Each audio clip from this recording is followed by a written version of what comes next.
Hello, my name is Trevor Durbinin, and I'm a producer slash DJ, and I go under the artist name of Katoa. So one day I was browsing, it was probably 2 years ago, actually maybe even 3. I was browsing YouTube and I found this video of this thing called a Launchpad, which is actually what I have right here. And the Launchpad, you connect it to your computer and it runs through this software called Ableton Live. So I saw it and it like lights up and it just looked really cool, and I was like, okay, like let me buy it. So then I bought it and then I tested it out, and like I didn't really like it at first, so then I was like, all right, like I'll just stop. So then I probably stopped for like a month or like 2 months or something like that. And then I went back to it one day, and there's like 2 parts of Ableton. One's the Launchpad part, and then the other's the producing part. So then when I came back, I was like, well, I didn't like the Launchpad part, so let's try the producing part. And so I just started producing music, and then I play piano as well. So the piano like helped me get started.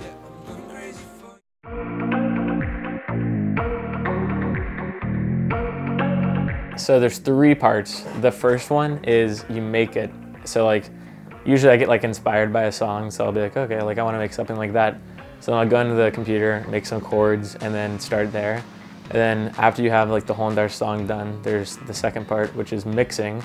So then like, let's say like you want a piano louder or even softer, you just correct everything to your liking.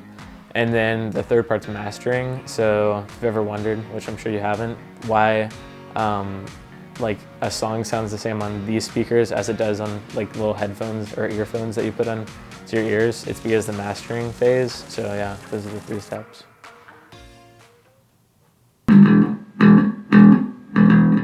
Hello, I'm Preston Langlois, and I produce music. I produce mainly ambient music and rock and roll, but it really depends because I love genre hopping from other influences of mine like Ween and Pink Floyd. I love experiencing different genres and creating different genres for different audiences. Most composers don't usually do that, but I just love almost everything. So I like to produce different types for everybody.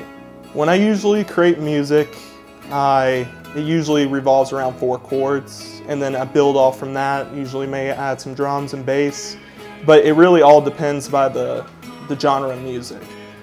Sometimes I may start off with drums, sometimes I may start off with bass. It really depends on what I'm feeling and what I feel is right. Music shouldn't really be set off by a set of rules. My musical inspirations, there's too many to count. I switch between so many genres, and that's why I create so many genres. I just love all different types of music. So, I mean, I go from the Beatles, one of the biggest inspirations, Pink Floyd, then at one point I was into heavy metal, Metallica, and Ween. That's a big one of my favorite bands. How I got into music production, it's a funny story because it all revolved around me listening to this one track on this one free program. It was this space ambient type track, and a few months back I always wanted to create music, and I had this vision of creating a space themed album.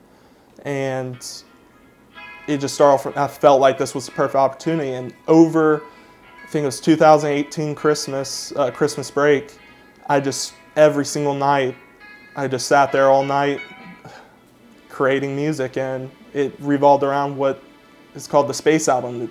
I don't think it's that good, but I respect it for what it is, and it's what started me off. So you got to respect what you first create and what pushes you to continue. Music production affects my life in a lot of ways because music is a story, a vision, just a story of your life. It really depends on what music, but it revolves around experiences and life in general. It expresses how you're feeling, what your mood is, and how you want it to go.